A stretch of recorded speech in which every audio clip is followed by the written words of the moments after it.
आइए मेरे प्यारे बच्चों, अब हम आगे स्टार्ट कर रहे हैं गुणोत्तर श्रेणी, ज्योमेट्रिकल प्रोग्रेशन।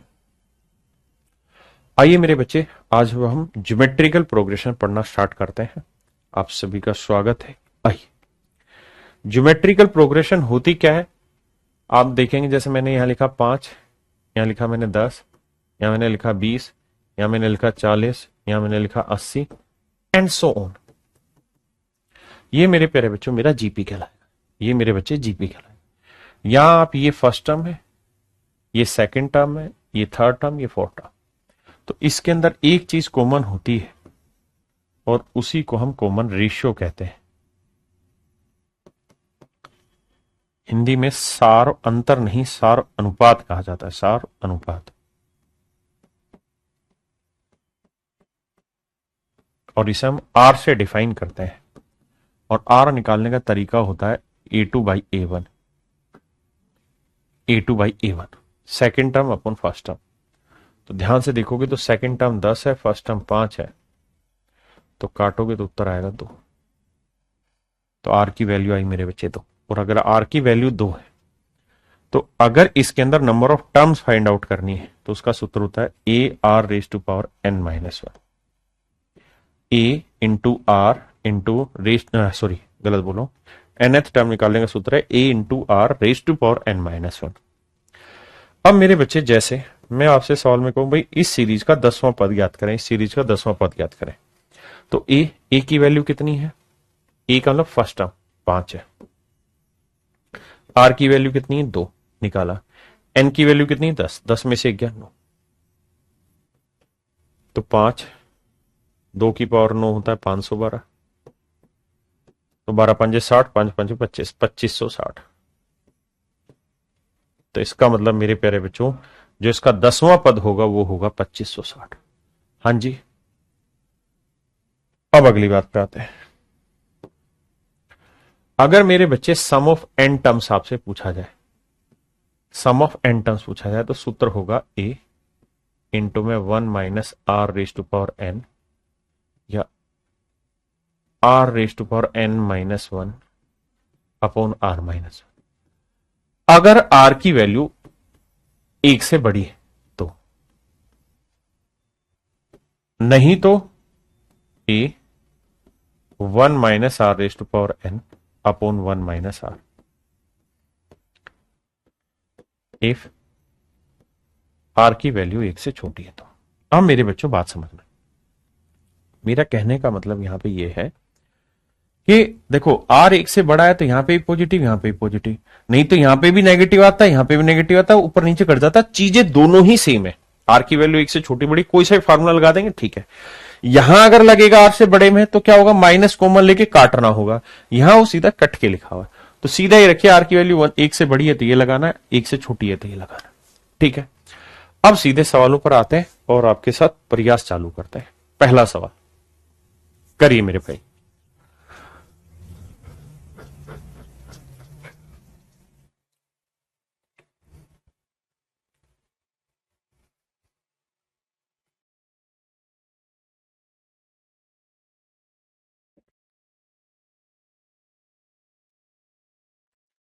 आइए मेरे दोस्तों, ध्यान से मेरी बात सुनिएगा मेरे प्यारे बच्चों। फर्स्ट टर्म दे रखी है कितनी? -4। कॉमन रेशियो निकालना है, होता है second term upon first term. काटोगे तो आएगा मेरे बच्चे 2। अब मुझसे पूछ रहा है कि भाई इस सीरीज के 11 पदों का योग बताइए, सम ऑफ 11 टर्म्स। तो आर की वैल्यू 1 से बड़ी है, तो अगर आर की वैल्यू 1 से बड़ी है तो सूत्र लगेगा ए इंटू r⁻n-1 अपॉन r-1। तो ए माने फर्स्ट टर्म है -4,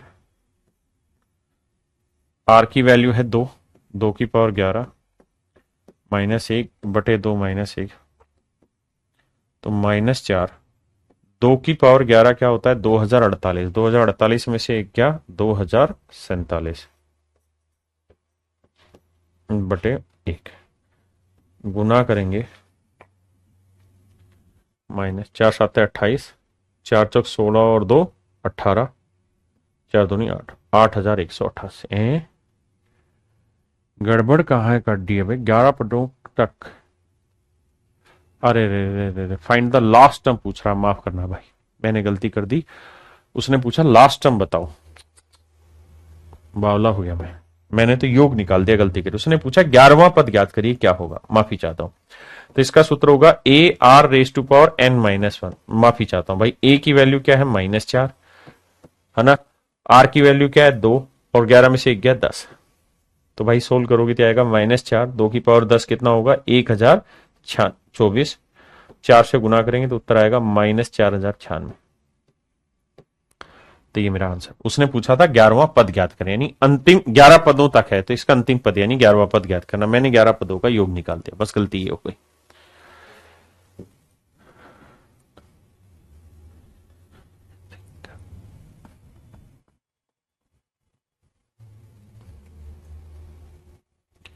देखिए मेरे भाई, इस सीरीज की अगर हम बात करें तो फर्स्ट टर्म है 16, बिल्कुल शानदार। आर की वैल्यू निकालें तो second term upon first term, second upon first काटोगे तो आएगा 1/2, यानी आर की वैल्यू 1 से छोटी है। तो कह रहा है कौन सा पद 1/16 है, तो मान लेते हैं एनवा पद। एन का वा पद का सूत्र a r raise to power n minus one. ये है मेरे भाई 1/16।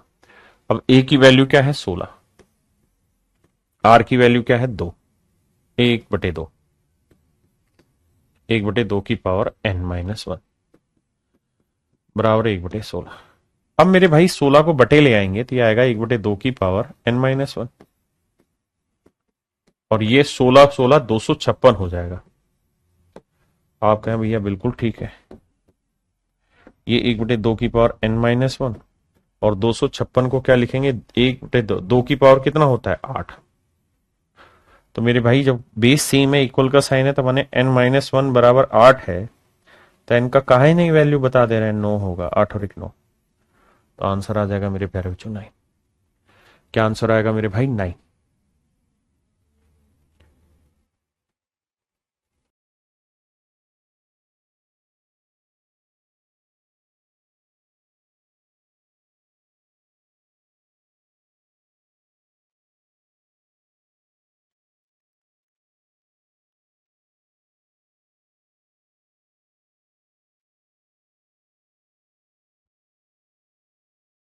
देखिए मेरे दोस्त, उस गुणोत्तर श्रेणी का चौथा पद बताइए जिसका दूसरा पद 24 है। कहता है जी फोर्थ टर्म बतानी है मेरे भाई। तो फोर्थ टर्म निकालने का सूत्र होगा a r raise to power n minus one, तो 4 में 1 गया 3, इसकी वैल्यू बतानी है। कहता है जिसका दूसरा पद 24 और पांचवा पद 81। पांचवा पद हो जाएगा a r raise to power n minus one, 5 में से 1 गया 4, ये वैल्यू 81 है। और कहता है जिसका दूसरा पद सेकंड टर्म, तो सेकंड टर्म होगा a r raise to power n minus one, ये है, तो 2 में से 1 गया 1 ही आया, ये वैल्यू है कहता है 24। कह रहा भैया उत्तर बताइए क्या होगा, ये हमारा सवाल भैया। अब कैसे करें मेरे प्यारे बच्चों इस सवाल को, इस बात पर गौर फरमाते हैं, ध्यान देना। एक बात बताइए, यहां ए आर की पावर 4 है, इसे मेरे बच्चे अगर हम चाहें तो ये जो वैल्यू अपनी आई सेकंड टर्म है ए आर और इसकी वैल्यू 24, तो यहां रख लेते हैं ए आर और ये 24, दोनों को भाग दे देते हैं। भाग देने से ए आर कटा तो यहां बचा आर क्यूब, और यहां 24 से काटोगे से तो 3 8 24, 3 27 81, 27/8, 27/8 को लिख सकते हैं 3/2 की पावर 3। तो यहां से निकालोगे तो मेरे बच्चे आर की वैल्यू निकल के आ गई 3/2। हाँ जी, आर की वैल्यू 3/2 और आर क्यूब की वैल्यू आ गई 27/8। तो यहां पूछा था ए आर क्यूब की वैल्यू 27/8। बहुत सुंदर। अब ए की वैल्यू निकाल लेते हैं। अब आर की वैल्यू 3/2 है तो किसी भी इक्वेशन में रख देते, इसी इक्वेशन में रख देते हैं। तो इसकी वैल्यू थी ए आर बराबर 24, तो आर की वैल्यू 3/2 है, तो 3 8 24, 8 दूनी 16, तो ए की वैल्यू आ गई 16। तो ए की वैल्यू 16 है, तो 8 दूनी 16, 27 दूनी 54। तो आंसर आ गया मेरे प्यारे बच्चों 54। आंसर आ गया 54।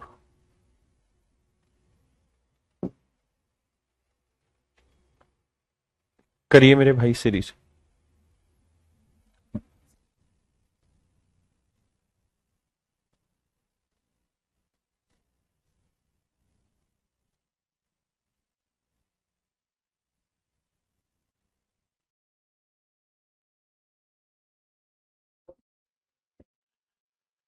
कहता जी दो सीरीज है, एक पहली सीरीज है वह 1 + 2 + 4।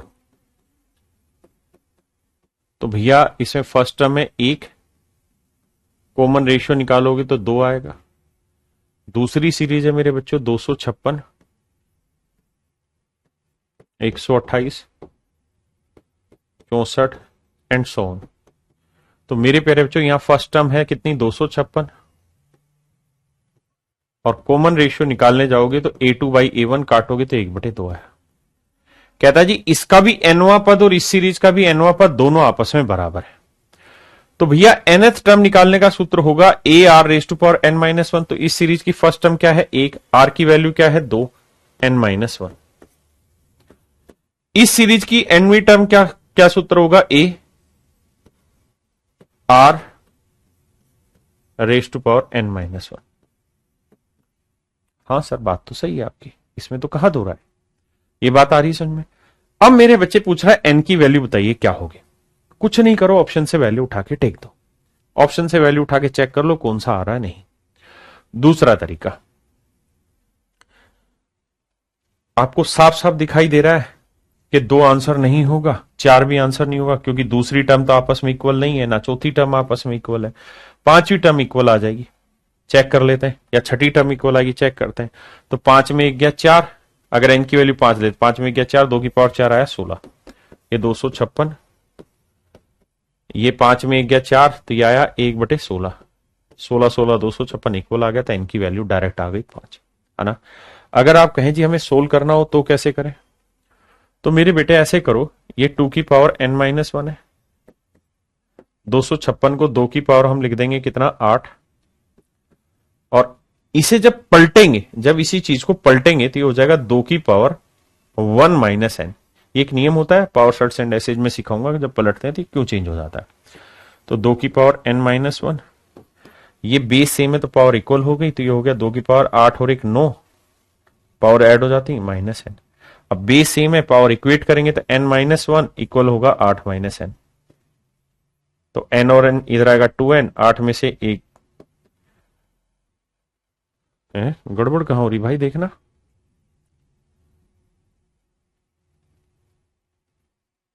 दो बटे एक लिखेंगे तो -n आ जाएगा, ये 1 आ जाएगा, ठीक है। अच्छा यहां गड़बड़ कर दी ना हमने, जब जोड़ेंगे तो 8 और 1 कितना आएगा 9, तो ये आना था मेरे बच्चे 2 की पावर 9 - n, माफी चाहता हूं। तो यहां पे भी आएगा फिर 9 - n, तो ये 2n और 9 और 1 10 आ जाएगा, तो n की वैल्यू आ जाएगी 5। n की वैल्यू आ जाएगी 5, सॉरी नहीं नहीं, ये है मेरे प्यारे बच्चों जीपी का। अगर हमें डिटेल करना, वरना शॉर्ट में वहीं से हम ऑप्शन से वैल्यू रुक लेंगे या वहीं पे एजम्पशन कर लेंगे, उससे भी हमारा आंसर आ जाएगा। ठीक है जी। अब कह रहे हैं गुणोत्तर श्रेणी के तीसरे और 8वें पद का, तीसरा पद और 8वां पद का जो प्रोडक्ट है वो 243 है, तो तथा चौथा पद 3 है, फोर्थ टर्म जो है वो 3 है। तो फोर्थ टर्म क्या होगी AR3, ये 3 है। भाई हमें ये समझना है कि nवीं टर्म निकालने का सूत्र होता है AR⁻n-1। तो अगर मैं चौथी टर्म निकाल रहा हूं तो n की जगह 4 रखूंगा, 4 में 1 गया 3, तो AR3 आ गया। हाँ जी। तो कह रहा है 7वां पद निकाल के बताइए क्या होगा, 7th टर्म निकाल के बतानी क्या होगी। 7वां टर्म क्या होगा AR⁻n-1, तो 7 में 1 गया 6, इसकी वैल्यू में निकालनी। अब ये बताओ T3 होना है AR², और T8 हो जाएगा मेरे बच्चे AR⁻7n-1 करें। आपने कहा ये भी बात सही है सर, इक्वल टू 243। सर एक चीज देखिए कि मुझे AR³ की वैल्यू दे रखी 3, AR³ की वैल्यू दे रखी 3, अब क्या करें सर, ए अगर ध्यान देंगे तो ए यहां पे भी 2 बार लिख लिया, आर्क 2 बार यहां है, 7 बार यहां, तो 7 और 2 9 बार है, तो 3 बार यहां लिख लेता हूं, 6 बार यहां लिख देता हूं, कोई दिक्कत है नहीं, अभी भी मतलब तो वही है जो यहां था, और ये इक्वल टू 243, बिल्कुल ठीक है। अब मेरे बेटे ए आर क्यूब की वैल्यू डायरेक्ट आपको लिखी हुई है कितनी, 3, तो इसकी वैल्यू है 3। ये 7 2 9, तो ये 3 था, तो ये 6 आएगा, तभी तो 6 और 3 9 होगा, आर की पावर 7 और 2 9, और ये आया ए आर की पावर 6 इक्वल टू 243। 3 से काटेंगे इसे तो ये आएगा 3 8 24, 3 एकम 3, तो a r raise to power 6 की वैल्यू 81 आएगी, और असलियत में आपको चाहिए भी यही था, a r raise to power 6, तो आंसर आएगा 81। ऑप्शन ए मेरे बच्चे आपका आंसर हो जाएगा।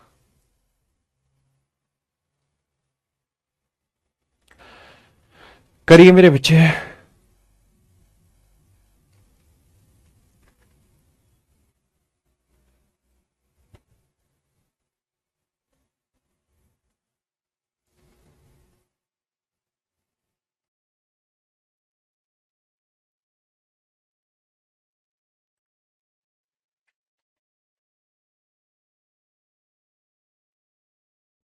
आइए मेरे दोस्त, कहता है यदि एक गुणोत्तर श्रेणी का पहला, दूसरा और 8वां पद इतना है, तो एक बात समझिए, अगर ए, बी और सी तीन एपी में टर्म है, 3 एपी में टर्म है, तो मैंने बताया कि हमेशा ये होगा कि मिडल टर्म का डबल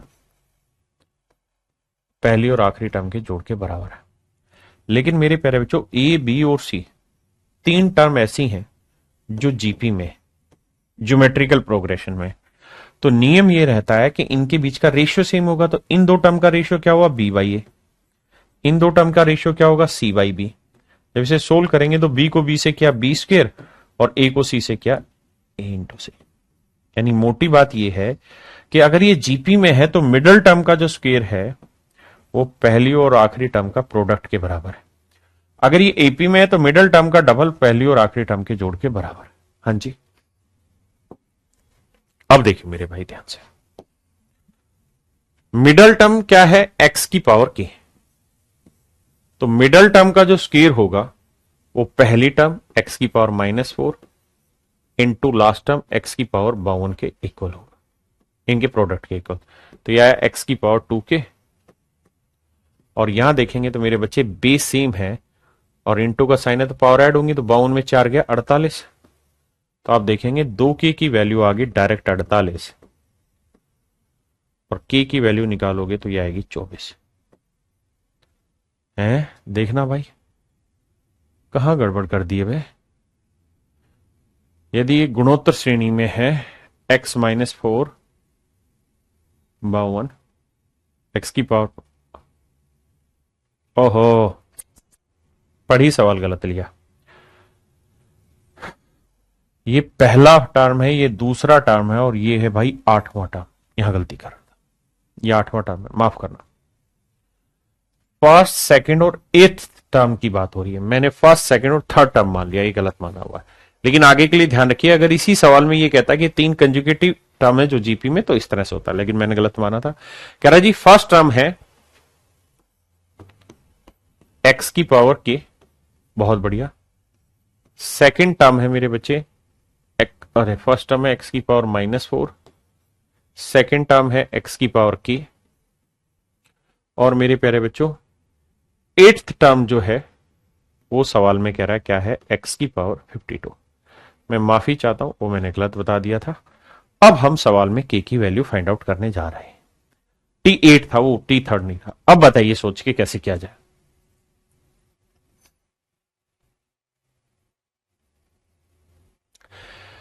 मेरे बच्चों T8 क्या होगा, तो आप कहेंगे first term into r raise to power n-1, तो 8 में गया 7, ये होगा मेरे बच्चे एक्स की पावर 52। आप कहेंगे बिल्कुल ठीक है। अब मेरे बच्चों एक बात बताना, सेकंड टर्म क्या होगा, तो a r raise to power n-1, तो 2 में से 1 गया 1, तो 2 में से 1 गया 1, यानी ए आर बना, और ये है एक्स की पावर के।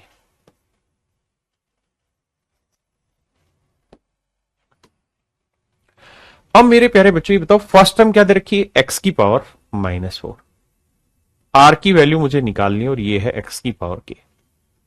क्या आप सहमत है? आपने कहा जी बिल्कुल सहमत है, कोई दूर दूर तक की लड़ाई नहीं है इस बात में, अपने को कति बात पल्ले पड़ रही है। क्लियर है? बिल्कुल ठीक है। तो मेरे बच्चे आर की वैल्यू क्या हो जाएगी? तो आप कहेंगे सर देखो ये माइनस को अगर प्लस करना है ना तो 1/x की पावर 4 आ जाएगा। अगर माइनस पावर को प्लस करना है तो बटे चेंज कर देते एक्स की पावर के। तो आर की वैल्यू आ जाएगी एक्स की पावर के इंटू एक्स की पावर 4। तो आर की वैल्यू आ जाएगी एक्स की पावर के प्लस 4। बिल्कुल। अब मेरे प्यारे बच्चों ए की जो वैल्यू है वो है एक्स की पावर -4, इस वाली इक्वेशन में रख रहा हूं। आर की वैल्यू है ये, तो यहां तो मुझे आर की पावर 7 करना है, तो इसकी पावर 7 करेंगे तो ये आ जाएगा एक्स की पावर 7 के, इसको इसकी पावर 7 करेंगे तो 7 के 7 चौक 28 और बराबर एक्स की पावर 52। अब देखनी है यहां से, यहां बेस सेम है तो पावर ऐड हो जाएंगे, तो ऐड करेंगे तो 7 के 28 में से 4 गया मेरे भाई 24 और यहां है एक्स की पावर 52। अब इक्वल का साइन है, बेस दोनों में एक्स है, तो इसका मतलब ये तभी संभव होगा जब 7 की प्लस 24 इक्वल होगा 52 के। तो देखो मेरे भाई 7 के 24 उधर जाएगा, माइनस का तो बचा 28, तो के की वैल्यू यहां से निकालोगे कितनी आएगी? निकल के 4। ये आएगा मेरे प्यारे बच्चों के की वैल्यू, ये होगी मेरे दोस्त के की वैल्यू। ठीक है जी।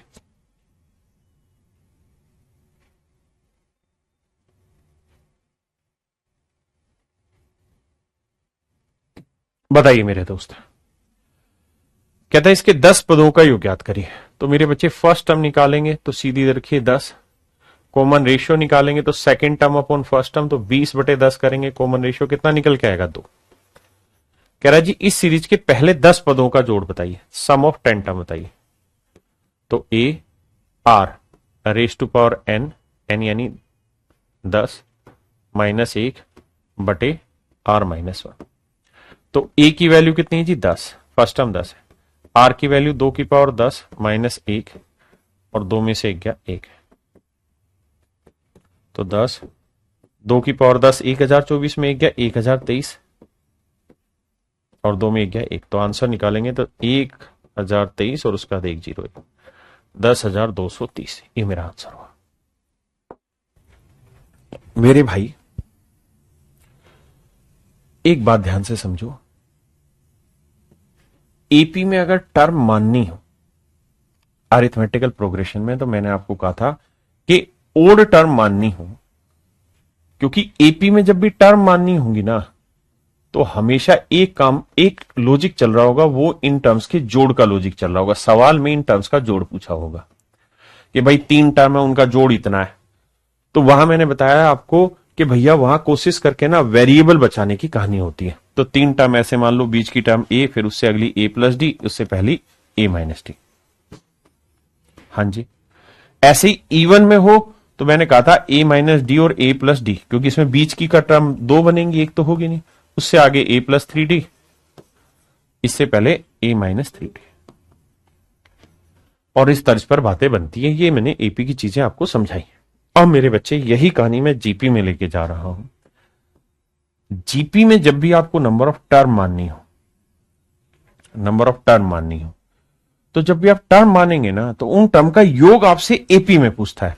लेकिन अगर बात जीपी की होगी ना तो आपसे योग नहीं, उनका प्रोडक्ट पूछेगा, गुणनफल पूछेगा, प्रोडक्ट पूछेगा। क्यों? क्योंकि जीपी की जो टर्म होती है ना वो ऐसी होती है, a are square, A R cube, जबकि एपी की टर्म ऐसी होती है कि ए प्लस डी, ए प्लस 2d, यहां सम होता जाता है, मतलब जुड़ता चला जाता है आगे कुछ, और यहां मल्टीप्लाई होता है, तो इसलिए हमेशा इसमें मल्टीप्लीकेशन ही पूछेगा। तो जब भी ऐसा सवाल आए और नंबर ऑफ टर्म ओड माननी हो, पदों की संख्या विषम लेनी हो, पदों की संख्या विषम लेनी हो, पदों की संख्या विषम लेनी हो, तो मेरे बच्चे ओड टर्म माननी हो तो इसका एक बेसिक तरीका कि ऐसी टर्म मानो जिससे उनका प्रोडक्ट करें तो आर वाला पार्ट कैंसिल हो जाए। आर वाला पार्ट कैंसिल हो जाए, ऐसी टर्म मानो। तो मेरे बच्चों तरीका ये है कि एक टर्म मान लो ए बाई आर, यानी बीच की टर्म मान लो ए, इससे अगली में आर गुना कर दो और इससे पिछली में आर भाग दे दो। अगर ध्यान दोगे तो ये जीपी बन रही है। आप कहें कैसे कि भाई देखो इनका रेशियो निकालोगे तो इसको आर से गुना करोगे तो ये आ जाएगा, आर से आर कट जाएगा, और इसको आर से गुना करोगे तो ये आ जाएगा। अब मेरे बच्चों आपसे इनका प्रोडक्ट पूछेगा, तो प्रोडक्ट होगा तो A by R into A R. तो यहां फायदा ये होगा कि आर से आर कट जाएगा और ए क्यूब आ जाएगा, और उसकी वैल्यू 27 या 64 या कुछ भी दे रखी होगी 125, वहां से आप सोल्व करेंगे और काम खत्म कर देंगे आप। हाँ जी, ऐसे ही अगर इवन टर्म लेनी हो, ये सीडीएस में ऐसे सवाल ज्यादा आते हैं, इवन पद लेने हो, इवन टर्म लेनी हो, तो चलो इवन टर्म आप मान के बताओ क्या होगी। तो एक ए बाई आर लोगे तो अगली लेनी होगी ए आर। तो इनके बीच का जो कॉमन रेशियो होगा ना, वो मेरे बच्चे क्या हो जाएगा, आर स्क्वायर आएगा, क्योंकि ए आर बटे ए बाई आर करोगे, ए आर बटे ए बाई आर करोगे तो आर पलट के ऊपर जाएगा, ए से आर स्क्वायर आएगा। तो अगली टर्म जो लोगे ना वो ए आर क्यूब लोगे, और इससे पिछली टर्म जो लोगे ए बाई आर क्यूब लोगे। तो सम संख्या में अगर पदों की संख्या लेनी है तो तरीका ये, और अगर विषम पदों की संख्या लेनी है तो तरीका ये। तो ये मेरे प्यारे बच्चों इसका एक तरीका होगा। दूसरी बात, जीपी में एक खास चीज और भी समझ के रखनी है। अगर आपको ध्यान हो तो एपी में मैंने ये कहा था कि भैया T20 प्लस T10 बराबर हो जाएगा T12 जमा T18। आप कहेंगे हाँ सर बिल्कुल ठीक बात है, क्योंकि आपने कहा था 20 और 10 30, 12 और 18 30 तो बराबर आ जाए। लेकिन सर अगर ये कहानी जीपी में आएगी, अगर ये कहानी जीपी में होगी तो जीपी में टर्म का प्रोडक्ट पूछा होगा। तो T20 इंटू T10 क्या बराबर होगा T12 इंटू T18? सर ये सोच के बताना क्या ये बराबर होगा। तो आप कहोगे सर जीपी की अगर हम बात करें तो नंबर ऑफ टर्म निकालनी है तो उसका सूत्र होता है a r raise to power n minus 1। ये सूत्र है सर, बिल्कुल। तो अगर मैं इसका इस्तेमाल करूं तो T20 हो जाएगा a r raise to power 19, ये हो जाएगा a r raise to power 9, 10 में से 11 ना, n माइनस 1 होता है। तो ये आएगा ए स्क्वेयर, आर की वैल्यू क्या आएगी 19 और 9, 9 9 18, 28। यहां जाइए सर, T12 हो जाएगा ए आर की पावर 11 और 18 हो जाएगा ए आर की पावर 17। तो ए स्क्वेयर 17 और 11 28। तो मेरे प्यारे बच्चे आपस में बराबर आ गया। अगर ये चीजें आपको बराबर दिख रही हैं मेरे बेटे, अगर ये बातें आपको बराबर पल्ले पड़ रही, समझ में आ रही हैं, तो आप इस बात को हमेशा के लिए ध्यान रखेंगे कि सर दोनों चीजें बराबर आ गई। तो एपी दे रखी होगी ना तो यहां जोड़ दिया होगा हर हाल में, और अगर जीपी दे रखी होगी तो यहां इनटू दे रखा होगा। ऐसा मत करना कि जीपी में आप जोड़ वाला कुछ फंडा इस्तेमाल करो, नहीं, यहां साइन अलग होगा, यहां इनटू दे रखा होगा, यहां प्लस दे रखा होगा। इनटू दे रखा हो तो इनका जोड़ देखो, 20 10 30 12 18 30, तो ये सेट होगा, बराबर आ जाएगा। हाँ जी, क्या मेरी बात समझ पाए? हर किसी को मेरा पॉइंट क्लियर है या नहीं? पक्का? अब आते हैं आगे। मेरे प्यारे बच्चों, ज्योमेट्रिकल प्रोग्रेशन की हम बात करें, जीपी की हम बात करते हैं। जीपी में अब हम बात कर रहे हैं इन्फिनाइट सीरीज की,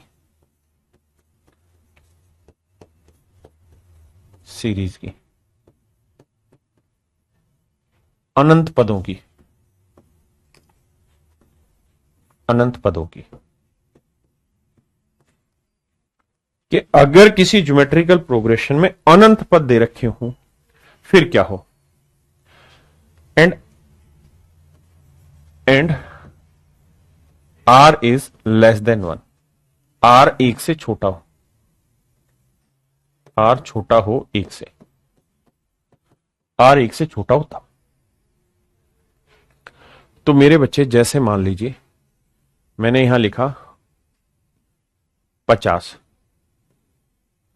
अगला मैंने लिखा 25, अगला मैंने लिखा 12.5 या 25/2,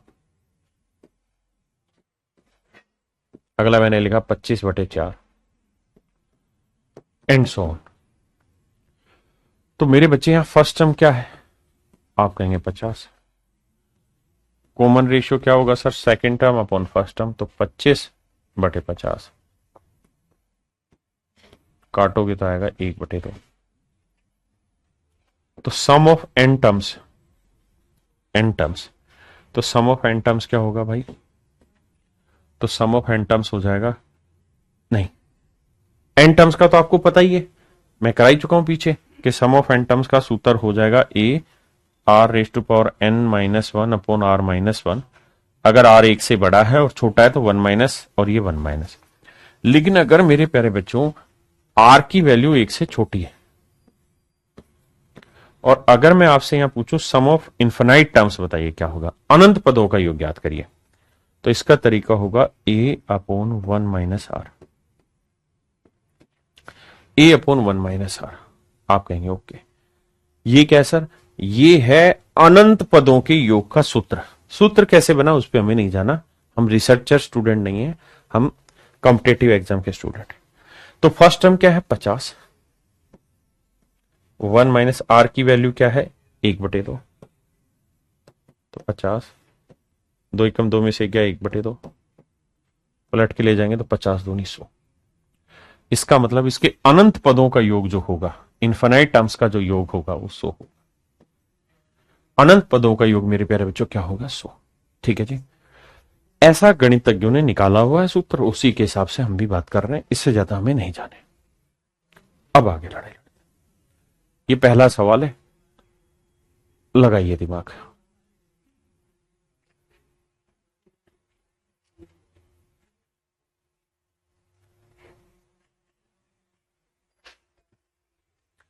ये तो नॉर्मल हो गया क्वेश्चन, इसको करिए कि एन पद होगा, अरे ये भी नॉर्मल ही है।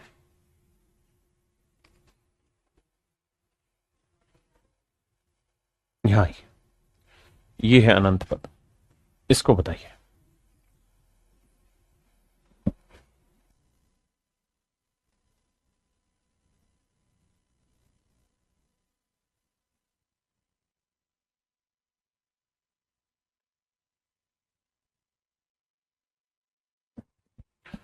देखिए मेरे बच्चे, कहानी समझना, इस कहानी को ट्रेस करना,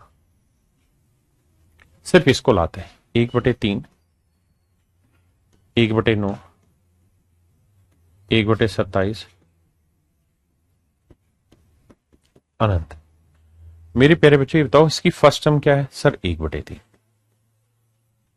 सर कॉमन रेशियो क्या है, तो A2 अपॉन A1।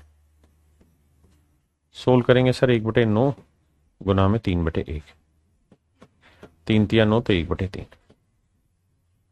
बहुत सुंदर। Sir sum of infinite terms क्या होंगी, तो ए की वैल्यू कितनी मेरे बच्चे, ए अपॉन 1 माइनस आर सूत्र होता है, तो ए की वैल्यू है 1/3, 1 माइनस आर की वैल्यू क्या है 1/3, तो 1/3, 3 निगम 3 में गया 2/3, 3 से 3 पलटेंगे तो आंसर आएगा 1/2। यानी मैं ये कह सकता हूं सर इसके n पदों का जो योग है, n पदों का जो योग है वो 1/2 है, तो 25 की पावर 1/2।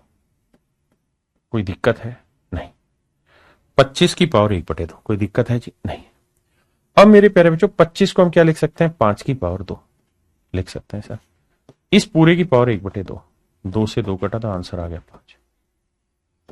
तो ये मेरे प्यारे बच्चों मेरा answer, option B is your right answer.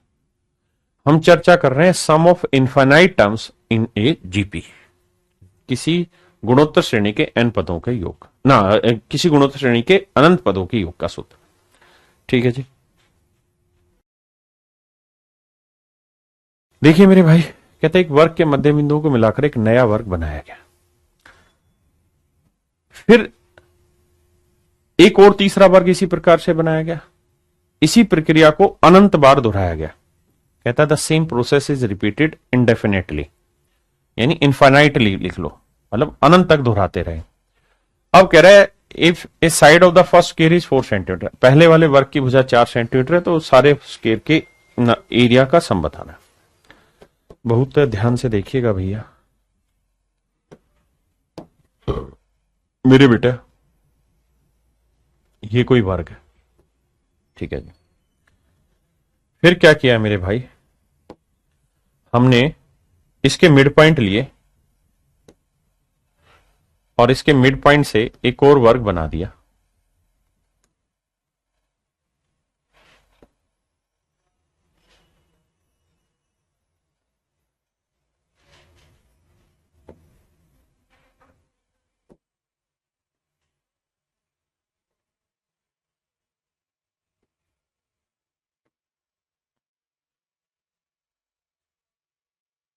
ऐसे इसके मिड पॉइंट लिए,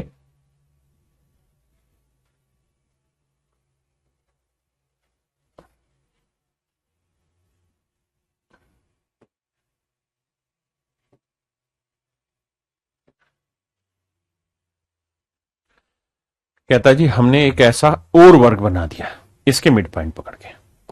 तो भाई जो ओरिजिनल स्क्वायर था उसकी साइड की लेंथ थी 4 सेंटीमीटर, तो इसका जो ओरिजिनल स्क्वायर था उसका एरिया कितना था 16।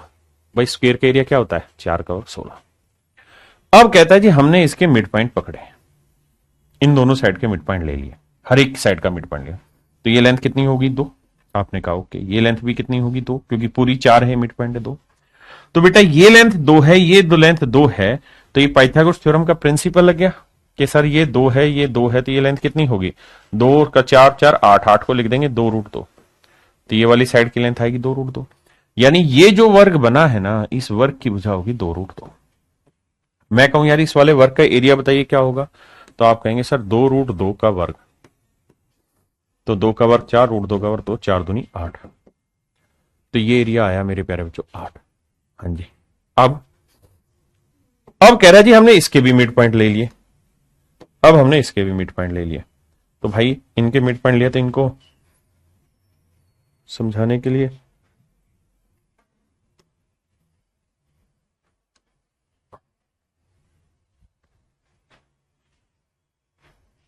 इसके मिड पॉइंट ले लिया।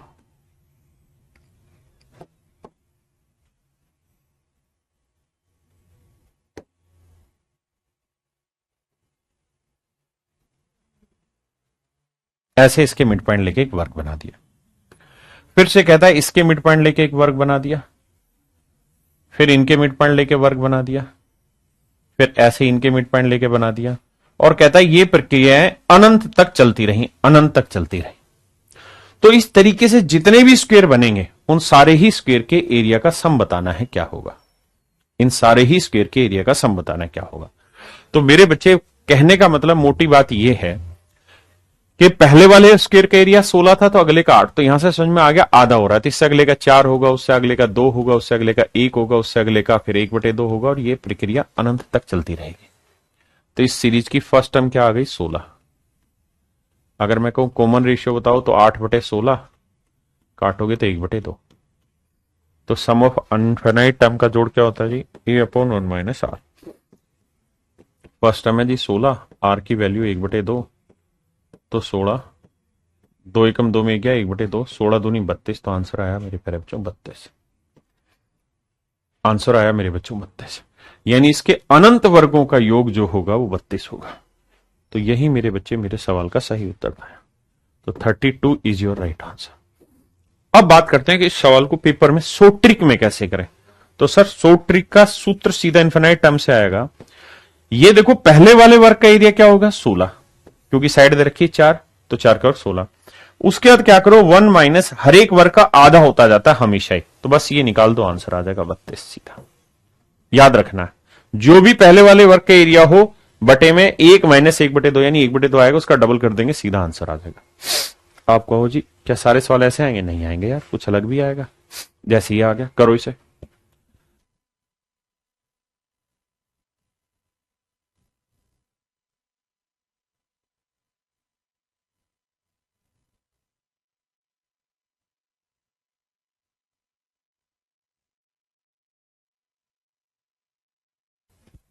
आइए अब इस सवाल को समझना। सवाल पढ़ते हैं। After striking A floor a certain ball rebounds, मतलब रिबाउंड माने उछलना, 4/5 of the height from which it has fallen. What is the total distance it travel before coming to rest if it is gently dropped from a height of 500 metre. कहता 500 metre ऊंचाई से गेंद को नीचे फेंका गया।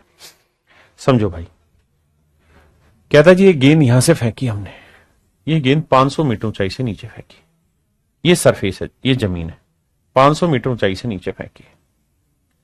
कहता जी ये गेंद का एक नियम है कि जितनी ऊंचाई से ऊपर से आई है ना, अब अगली बार जो उछलेगी, देखो उछल के दूर नहीं जाएगी, उछल के वो आएगी यहीं उछलेगी, फिर और कम होगी और कम। जैसे बॉल उछलेगी तो यही है, पहले इतना ऊंचा टप्पा, फिर इतना ऊंचा, फिर इतना ऊंचा, फिर इतना ऊंचा, फिर इतना, यानी इसी जमीन पे उसी पॉइंट पे धीरे धीरे धीरे धीरे धीरे करके रेस्ट हो जाती है बॉल इनफाइनाइट टर्म्स में।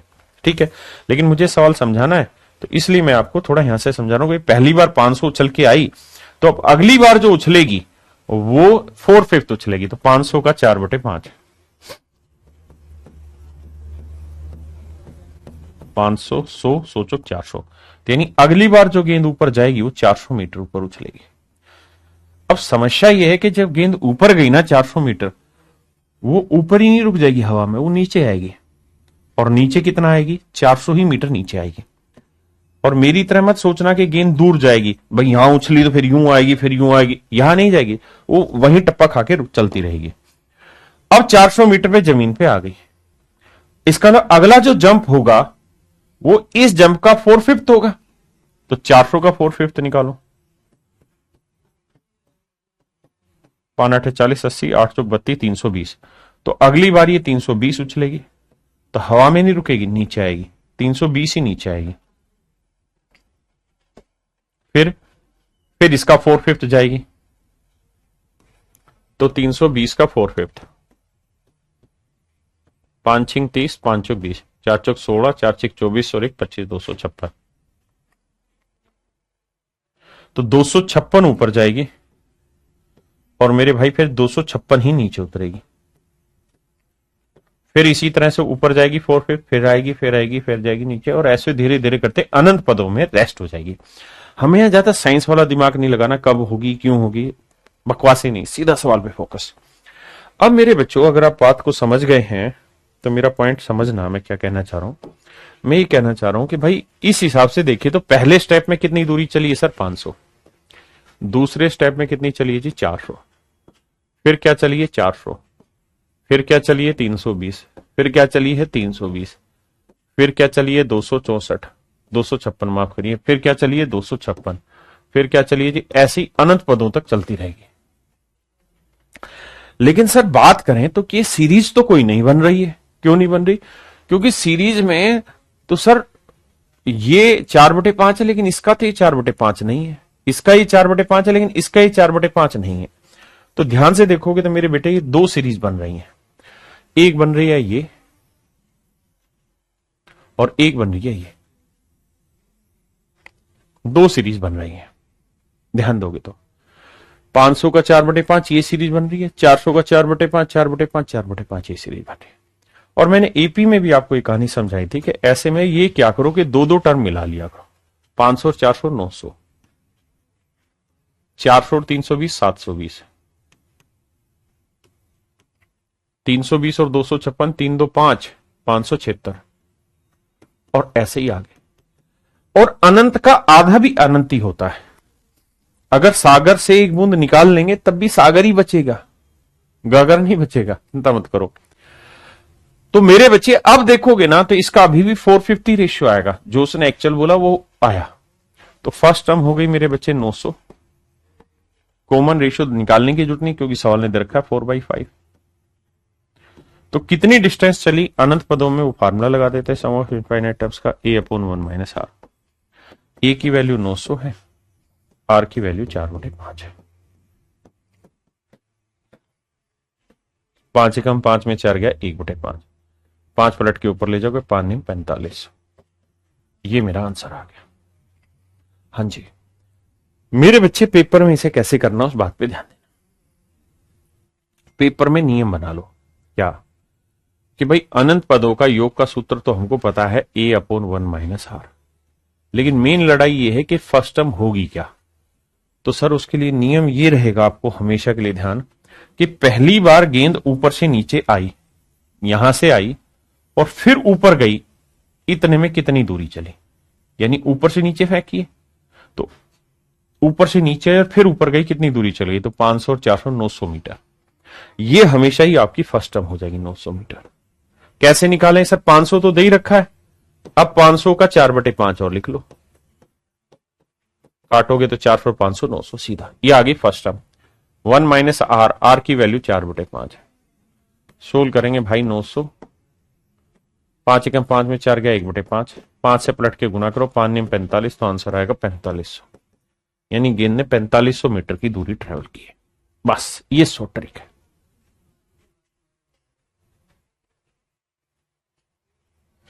आइए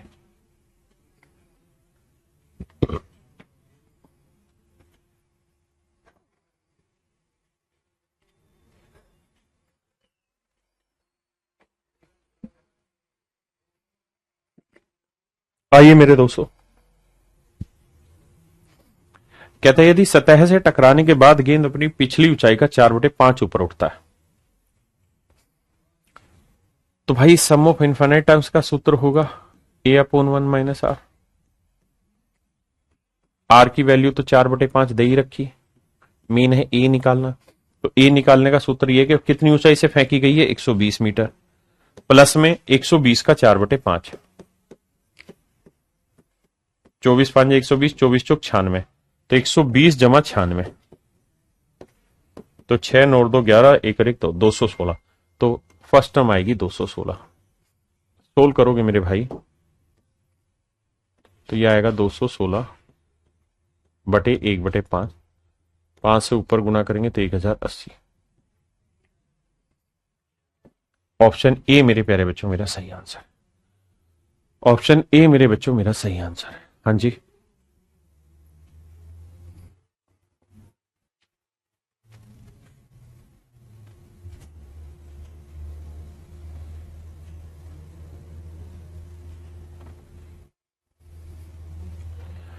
यदि सतह से टकराने के बाद गेंद अपनी पिछली ऊंचाई का 2/3 ऊपर उठता है, यदि सतह से टकराने के बाद गेंद अपने पिछली ऊंचाई का 2/3 ऊपर उठता है, तो सम ऑफ इनफाइनाइट टर्म्स का सूत्र A/1 माइनस आर।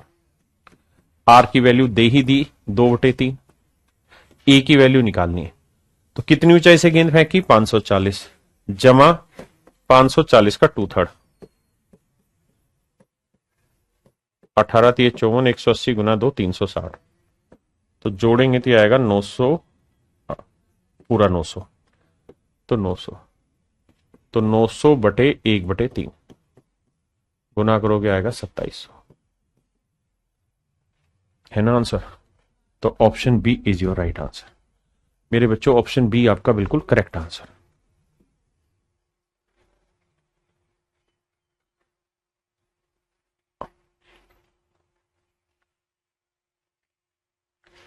अब मेरे बच्चे आ जाइए यहां,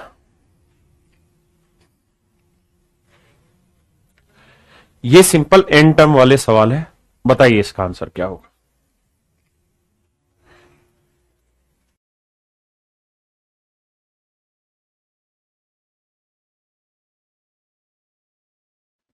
देखिए मेरे बच्चे, बहुत सारे भाई नंबर ऑफ टर्म काउंट करना है, गलत समझ जाएंगे। भाई इस एक को मैं 2 की पावर 0 लिख दूं, आप कहेंगे हाँ, तो देखो 1 2 3 4 5 n-1, यानी यहां से लेके यहां तक का अगर देखें तो n-1 टर्म है, और एक टर्म ये हो गई, तो एक टर्म ये हो गई, तो एक और n-1 जोड़ेंगे तो कितनी टर्म आ गई, n, यानी कुल मिला के n टर्म है। भाई मैं अगर ये कहूं कि 2 की पावर 0 हटा दो, इसके अलावा जो है 2 की पावर 1, 2 की पावर 2, 2 की पावर 8, इतना दे रखा, और मैं कहूं बताओ यार इसमें टोटल टर्म कितनी है, तो आप सीधा सीधा नहीं कहोगे सर 8 टर्म तो ये हो गई और एक टर्म ये, तो टोटल 9 टर्म है, तो n-1 टर्म तो ये हो गई, एक टर्म ये, तो n-1 प्लस 1 करेंगे तो सीधा n टर्म आ जाएंगे, और n टर्म आ गई तो इसकी फर्स्ट टर्म है 2 की पावर 0, फिर 2 की पावर 1, तो फर्स्ट टर्म है 2 की पावर 0, जिसे हम एक भी लिख सकते हैं। कॉमन रेशियो आप निकालोगे तो 2 ही आएगा। नंबर ऑफ टर्म आ गई n, तो सम ऑफ n टर्म्स का जोड़ बताना है, वो होगा a 2 की पावर 0 यानी a into r raise to power n minus 1 upon r minus 1, ये 255। तो 2 की पावर n माइनस 1, 2 में से गया कि 255 ही है, ये माइनस 1 इधर जाएगा 256, 256 को लिखेंगे तो 2 की पावर 8 आएगा, 2 की पावर n, तो n की वैल्यू आएगी मेरे प्यारे बच्चों 8। डायरेक्ट है आंसर आ गया, ऑप्शन ए मेरे बच्चों ठीक आंसर। हाँ जी,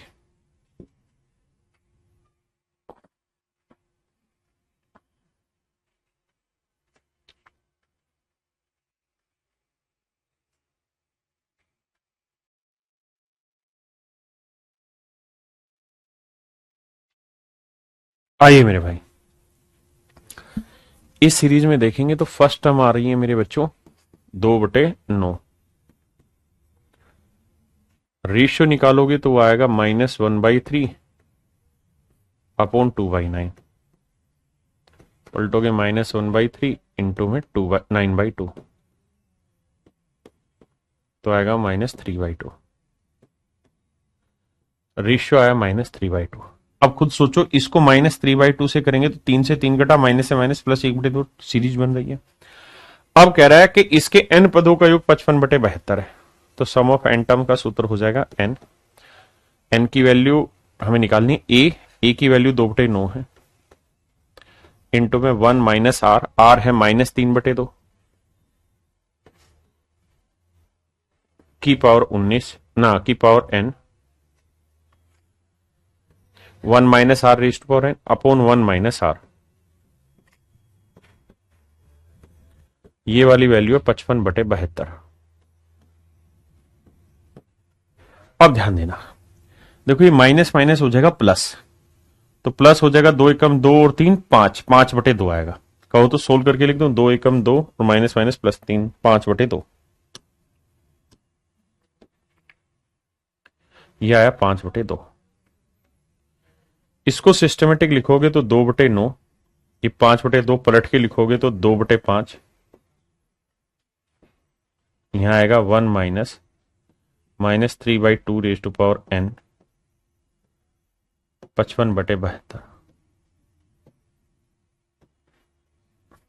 अब आइए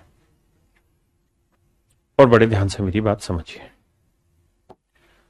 जो कट रहा है उसे तो निपटा ही देंगे, 9 से काटेंगे तो 8 आ जाएगा, है ना, और 5 से कुछ कटेगा नहीं, तो ये सब पलट के वहां चला जाएगा, तो ये आएगा 1 माइनस में 3/2 की पावर n, 5 को 5 से गुना करेंगे तो 5 5 25, 5 5 25 और 2 27, और 2 दूनी 4 8 32, 275/32,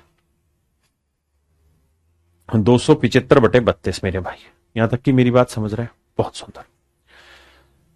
अब मेरे बच्चों लड़ाई को आगे लेके चलते हैं।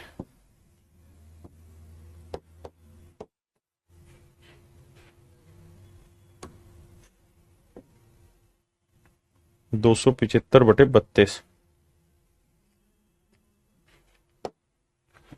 अब यहां से सवाल को either you can solve it by taking option, या फिर इसे सोल्व करेंगे तो ये उधर ले जाओगे, इसको इधर ले आओ, तो ये आएगा 1 माइनस 275/32, तो ये तो वैल्यू आ जाएगी नेगेटिव, तो बेटर तरीका ये है कि एक को उधर ले जाओ और ये होगा हर हाल में पॉजिटिव। अब यहां से n की वैल्यू टेक लो, अगर हम n की वैल्यू 5 लेते हैं तो ये आएगा माइनस माइनस माइनस प्लस, तो आंसर आ जाएगा। 2 लेते हैं तो नहीं आएगा, क्यों? क्योंकि अगर इसकी पावर 2 लेंगे तो ये हो जाएगा पॉजिटिव, और एक में से एक से बड़ी वैल्यू घटाएंगे तो उत्तर आएगा नेगेटिव, जबकि यहां उत्तर आ रखा है पॉजिटिव। ध्यान देना शब्दों पे, ऐसे ही 4 भी नहीं आएगा आंसर, क्यों? क्योंकि अगर ये वाला मैटर पॉजिटिव आ गया तो बाहर नेगेटिव, और एक में से नेगेटिव घटाएंगे, और ये 3/2 क्या है, एक से बड़ी वैल्यू है, तो एक से बड़ी वैल्यू घटाएंगे तो उत्तर नेगेटिव आएगा, जबकि पॉजिटिव आ रखा है। इसका मतलब ऑप्शन ए और ना बी और डी मेरे आंसर नहीं है, या तो ए आंसर होगा या सी आंसर होगा, चेक करते हैं। तो एक, अगर मेरे बच्चों मान लीजिए ऑप्शन ए ठीक है, तो 5 लेता हूं, 5 लूंगा तो 3 की पावर, ये माइनस ही आएगा भाई, n की वैल्यू 5 लूंगा तो माइनस की पावर ओड होगा तो ये माइनस माइनस प्लस हो जाएगा। तो 3 की पावर 5 कितना होता है? 243 बटे 2 की पावर 5 32। जोड़ेंगे तो 32 से कम 32 और 243 जोड़ूंगा तो 275 बटे 32 आ जाएगा, जो कि सेटिस्फाई होगा। तो हर हाल में मेरा आंसर यहां पे ऑप्शन ए ही होगा। ठीक है जी, या फिर डिटेल सोल्व करना पड़ेगा। करिए जी, पढ़िए एक बार।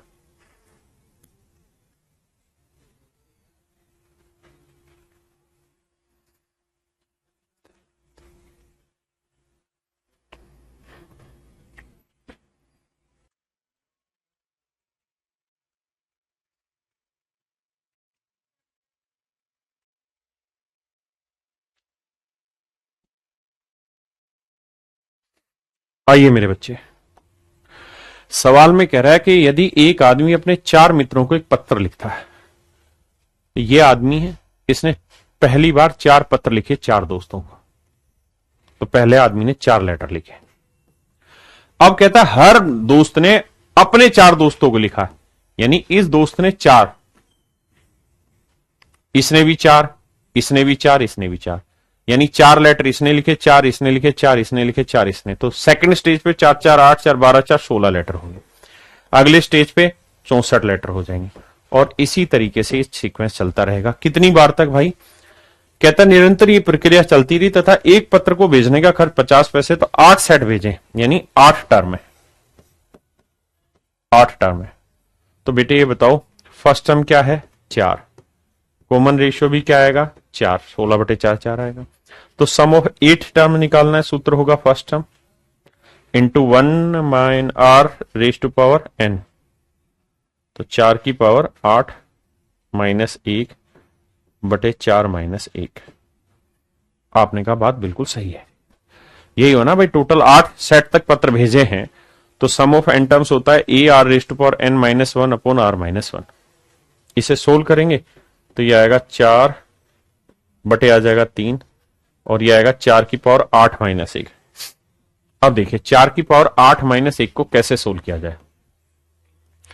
इसे 4 की पावर 2, 4 की पावर 4 की पावर 2 माइनस 1 लिख दो, तो कोई दिक्कत तो नहीं है, क्योंकि 4 दूनी 8 ही बना। और 4 की पावर 4 क्या होता है? 256 की पावर 2 माइनस 1 का वर्ग, क्योंकि 1 का वर्ग क्योंकि 1 ही है। अब मेरे प्यारे बच्चों फार्मूला लग गया ए स्क्र माइनस बी स्क्र, और वो होता है ए माइनस बी इंटू ए प्लस बी।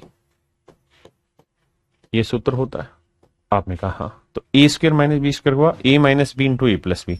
तो एक फार्मूला बनेगा ए माइनस बी इंटू ए प्लस बी। तो 256 में 1 गया 255, और 256 में 1 जोड़ा 257।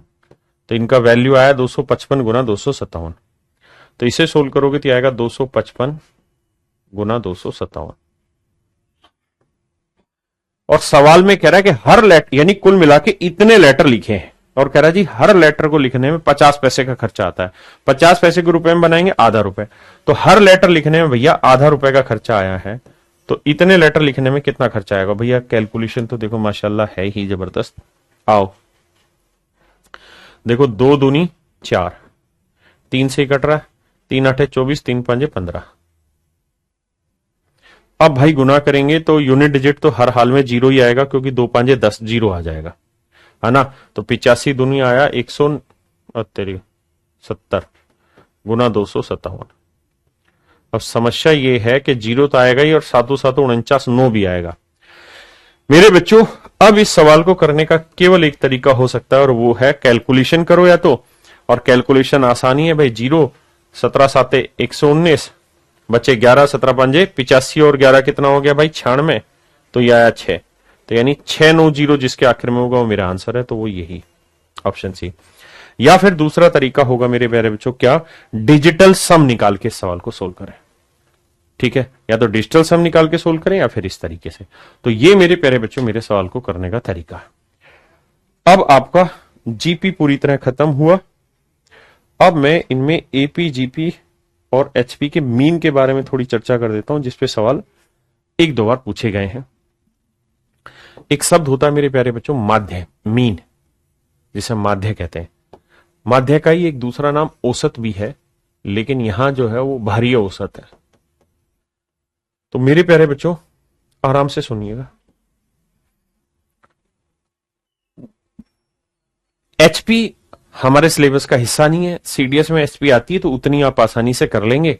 अगर मान लीजिए मैंने कोई सीरीज दी थी 1/5, 1/8, 1/11 और मैं कहूं यार इसका 10वां पद बताओ क्या होगा, तो पहले क्या करो, इसे पलटो एपी में। 5, 8, 11 ये एपी में होगा। अब 10वां पद निकालना तो 10वां होगा a + 9d। तो a की वैल्यू 5 है, d की वैल्यू है 3, 9 × 27 और 5 32। तो इसका मतलब 10वां पद 32 है एपी में, तो एचपी में क्या हो जाएगा 1/32। तो ऐसे सवाल इसमें आते हैं सीडीएस में, तो वो आप आसानी से इतनी समझ के आधार पे कर लेंगे। अब हम आते हैं अरिथमेटिक मीन, ज्योमेट्रिक मीन और हार्मोनिक मीन पे। यानी समानांतर माध्य क्या होता है, गुणोत्तर माध्य क्या होता है, हरात्मक माध्य क्या होता है। देखिए यार, अगर कोई दो नंबर है ए और बी और मुझे इनका अरिथमेटिक मीन निकालना है, तो इसका सूत्र हो जाएगा a + b/2। यानी जितने आंकड़े उन्हें जोड़ो बटे 2 से भाग दे दो। अगर आंकड़े 3 हैं, ए बी और सी, फिर अरिथमेटिक मीन क्या होगा सर, a + b + c बटे 3। हाँ जी। ज्योमेट्रिक मीन में अगर आंकड़े 2 हैं तो इसका ज्योमेट्रिक मीन हो जाएगा रूट में जितने आंकड़े हैं, 2 आंकड़े तो 2 लिखो ए बी। अब यहां 3 आंकड़े ए बी सी, तो इसका ज्योमेट्रिक मीन हो जाएगा यहां 3 लिख के a × b × c। अगर यहां 10 आंकड़े होंगे तो यहां 10 लिखा जाएगा और सबका प्रोडक्ट। अरिथमेटिक मीन में सारे आंकड़े लिखो बटे 10 लिख देना, जितने भी आंकड़े हो। यानी समानांतर माध्य का मतलब है जितने आंकड़े उनका योग करो बटे आंकड़ों की संख्या। गुणोत्तर माध्य का मतलब जितने आंकड़े सबकी गुना करो और अंडर रूट में उतना ही नंबर यहां लिख दो। हार्मोनिक मीन में क्या होना है, पहले एचपी से एपी बनाओ, फिर अरिथमेटिक मीन निकालो, फिर अरिथमेटिक मीन का उल्टा कर दो। सवालों के थ्रू समझाऊंगा। पहले कुछ सवाल लेते हैं। आइए, कह रहा जी find the arithmetic mean of 7 और 13। तो 7 + 13 बटे 2 कर दो। 7 13 20 का आधा 10। कह रहा 12 और -8 का अरिथमेटिक मीन निकालो। तो 12 - 8 जोड़ लेना है बटे 2। 12 में 8 गया 4, 4 का आधा 2। ये मेरा अरिथमेटिक मीन आ गया। मैं कह रहा हूं जी इनका अरिथमेटिक मीन निकालो। तो क्या करेंगे, x - y + x + y। और आंकड़े कितने हैं, 2, एक ये और एक ये। तो y से y 2x बटे 2 से काटोगे तो x ही मेरा आंसर आ गया। अब कह रहे हैं मेरे बच्चे इनका ज्योमेट्रिक मीन a है, तो a का मान ज्ञात करिए। If a is the geometric mean of this and this, तो 2 आंकड़ों का ज्योमेट्रिक मीन निकालना है। तो जितने आंकड़े, 2 आंकड़े हैं तो यहां लिखो, उनका प्रोडक्ट करो 2 × 1/4। तो आंसर आएगा सर स्क्वायर रूट में 2, 1/2। इसी चीज को हम चाहें तो 1/√2 भी लिख सकते हैं। तो यहां ज्योमेट्रिक मीन हो जाएगा b। ठीक है जी। यहां जी इनका कहता है ज्योमेट्रिक मीन बताओ। तो कितने आंकड़े, 1 और 1 2, 2 × 8 16, 16 का वर्गमूल 4। मेरा आंसर हो गया। कह रहा है जी इनका अरिथमेटिक मीन बताओ। तो कितने आंकड़े, एक आंकड़ा यहां, एक आंकड़ा यहां 2। यहां a³ × b इंटू में a/b³। तो सोल्व करोगे तो ये देखो a³ और a गुना करोगे तो a⁴, b × b³ गुना करोगे b⁴। और इसका हमको निकालना क्या है मेरे भाई, हमको निकालना है स्क्वायर रूट। तो स्क्वायर रूट निकालना है तो 4 का वर्गमूल 2 यानी a² और 4 का वर्गमूल 2 तो b²। तो ये आ जाएगा मेरे प्यारे बच्चों हमारा ज्योमेट्रिकल मीन। ज्योमेट्रिकल मीन, हाँ जी। कह रहा जी इनका ज्योमेट्रिकल मीन बताओ। तो सेम वही तरीका है, -8 गुना -2 गुना करोगे तो +16 आएगा और 16 का वर्गमूल +4। तो ये ज्योमेट्रिकल मीन है।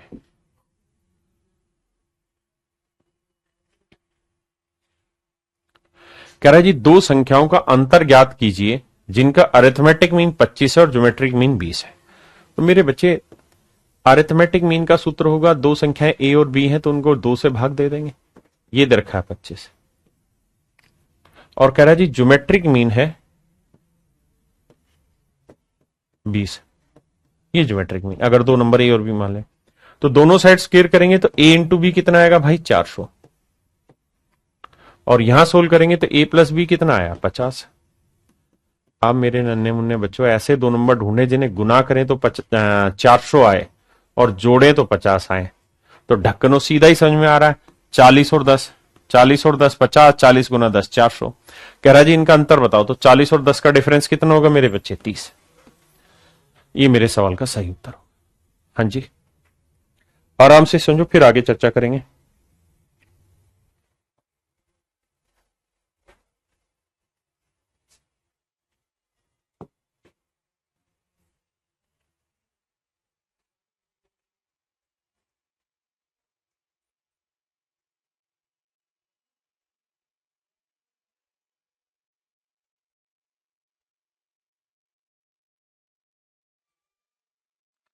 देखिए भाई, बेसिक समझ की जरूरत होगी, इसमें बहुत प्यारा सवाल है।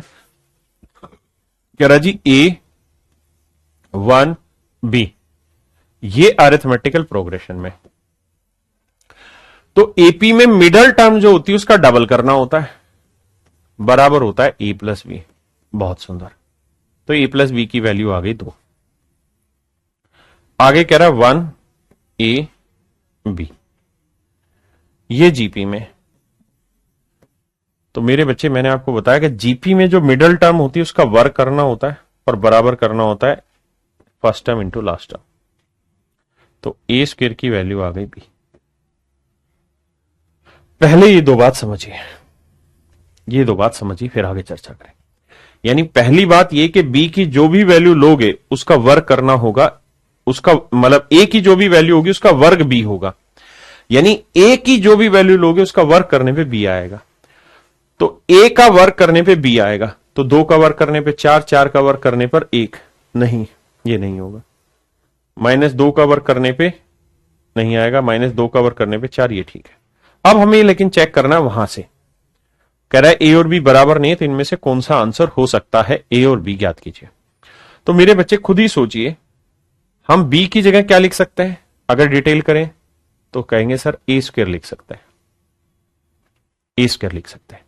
अब मेरे बच्चे यहां क्वाड्रेटिक इक्वेशन बन गई, क्वाड्रेटिक इक्वेशन को सोल्व करेंगे, ए और बी की वैल्यू निकालेंगे। लेकिन इतना दिमाग मत दौड़ाइए, सिंपल तरीका ये कहता है, क्या सर जी, ए की जो भी वैल्यू लोगे ना बी उसका वर्ग होगा।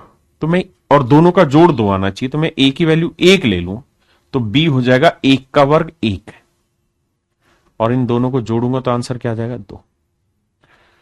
आंसर क्या आ जाएगा मेरे भाई 2। आंसर क्या आ जाएगा 2। किसी भाई को कोई दिक्कत है यहां तक? जल्दी से बताइए, यहां तक किसी भाई को दिक्कत है?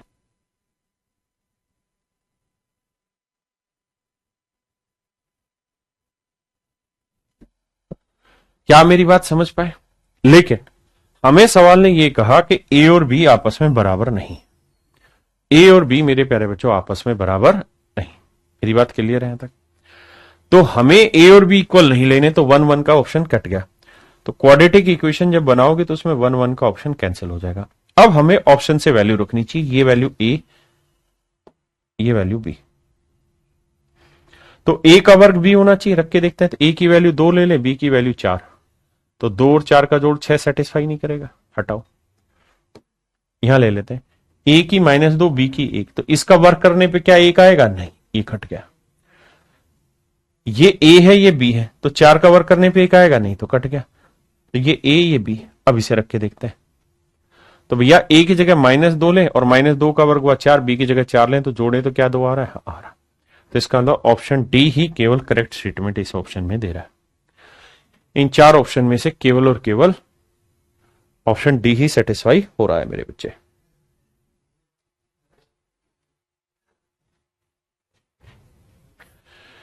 कहता है जी इन आंकड़ों का समानांतर माध्य ज्ञात करो। तो भाई अरिथमेटिक मीन निकालना, तो सबको जोड़ो, 23 जमा 17 जमा 20 जमा 19 जमा 21। आंकड़े कितने जी? 5। भाग दे दो, ये आंसर आ जाएगा। आगे कह रहा है कि इन आंकड़ों का ज्योमेट्रिक मीन 8 है, तो एन की वैल्यू बताइए। तो मेरे भाई ज्योमेट्रिक मीन का सूत्र होता है क्या? कितने आंकड़े हैं? 1 2 3 4 5, 5 आंकड़े हैं, तो यहां पावर 5 लिखेंगे, 1/5 लिखेंगे। फिर 32 गुना 4 गुना 8 गुना n गुना 2, और ये होगा ज्योमेट्रिक मीन जो 8 दे रखा है। अब मेरे बच्चों एक बात समझो, 32 को क्या लिखेंगे 2 की पावर 5, अपनी समझ के लिए 4 को 2 की पावर 2, 8 को 2 की पावर 3 और 2 की पावर 1, तो 5 2 7 और 3 10 और 11, दोनों साइड में पावर 5 कर दूंगा तो ये बन जाएगा 8 की पावर 5। हाँ जी, और 8 को क्या लिख सकते हैं हम 2 की पावर 3, तो 2 की पावर 3 की पावर 5, और यहां जब सोल्व करोगे तो 5 2 7 3 10 और 11, तो ये आएगा 2 की पावर 11 गुना n। हाँ जी, तो 2 की पावर 11 गुना n बराबर ये आएगा 2 की पावर 15। अब मेरे बच्चे इसको बटे ले जाओगे तो 15 में से काटोगे तो कितना आ जाएगा 4। वैसे भी सोच के देखो कि n की वैल्यू क्या ली जाए कि जोड़ने पे मतलब इनको गुना करने पे 2 की पावर 15 आ जाए, तो 2 की पावर 4 लेना होगा, और 2 की पावर 4 मतलब 16, तो n की वैल्यू 16 लेनी होगी। ये हुआ मेरे बच्चे ज्योमेट्रिक मीन। हाँ जी, अगर HP निकालना हो हार्मोनिक मीन, और मान लीजिए दो नंबर दे रखे हैं 1/a और 1/b, और ये HP में, किस में मेरे बच्चे HP में, HP में, और मैं आपको ये कहूं कि इनका हार्मोनिक मीन निकालो, तरीका ये कि पहले आप इनका अरिथमेटिक मीन निकालिए।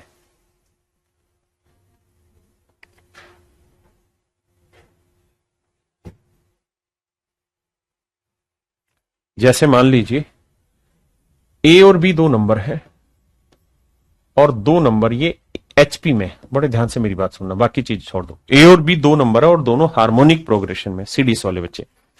अगर ये दोनों HP में है तो इसको पलट देंगे तो 1/a और 1/b क्या हो जाएगा, ये हर हाल में AP में होंगे, क्योंकि अगर ये सीरीज HP की है तो पलटने पे AP आएगा। हाँ जी, अब AP आ गया तो अरिथमेटिक मीन निकाल दो। सर अरिथमेटिक मीन का क्या तरीका होता है, 1/a प्लस 1/b, यानी जितने आंकड़े उन्हें योग कर लो बटे 2 कर दो। सोल्व करोगे a प्लस b तो ये आ जाएगा a प्लस b अपॉन में 2ab, सोल्व करोगे तो। अब मुझे चाहिए क्या, अरिथमेटिक मीन या हार्मोनिक मीन, हार्मोनिक मीन। तो हार्मोनिक मीन क्या होगा मेरे बच्चे, अरिथमेटिक मीन का उल्टा, क्योंकि ये था HP में, ये था AP में, ये अरिथमेटिक मीन, मुझे चाहिए हार्मोनिक मीन। तो पहले अरिथमेटिक मीन निकालो फिर उसको उलट दो, तो उल्टोगे तो 2ab अपॉन में a प्लस b, ये आएगा मेरे बच्चे हार्मोनिक मीन। ये फार्मूला याद रखिए कि अगर A और B कोई भी दो नंबर हमारे हार्मोनिक मीन में है तो उनका हार्मोनिक मतलब उसमें HP में है तो उनका हार्मोनिक मीन होगा ट्वाइस ऑफ AB अपॉन में a प्लस b। अब यहां से कुछ छोटी चीजें समझनी है कि अगर दो नंबर हो A और B, अगर वो AP में है तो अरिथमेटिक मीन ये, GP में है तो ज्योमेट्रिक मीन निकलेगा, और HP में तो हार्मोनिक मीन निकलेगा। ये बात भी ध्यान रखना कि जो ज्योमेट्रिक मीन होता है वो हमेशा बराबर होता है arithmetic mean into harmonic mean के स्क्वायर रूट में। ये सिर्फ सीडीएस वालों बच्चों के लिए कहानी बता रहा हूं, और कोई ना सीखे, क्योंकि एसएससी में ये चीजें है ही नहीं। तो ज्योमेट्रिक मीन जो होता है वो क्या रहता है, equal to square root of AM into HM का स्क्वायर रूट, और अरिथमेटिक मीन हमेशा सबसे बड़ा होता है, फिर ज्योमेट्रिक मीन उससे छोटा और हार्मोनिक मीन सबसे छोटा। ये कॉन्सेप्ट हमें समझने थे, बाकी अब आपकी सारी चीजें खत्म। तो मेरे प्यारे बच्चों आप सभी को नमस्कार। आप सभी का पूरा कंप्लीट यहाँ AP GP HP खत्म हो गया है। मुझे उम्मीद है आपको समझ आया होगा, मजा आया होगा पढ़ने में। तो आज के लिए इतना ही, धन्यवाद। Have a nice day to everyone, thank you.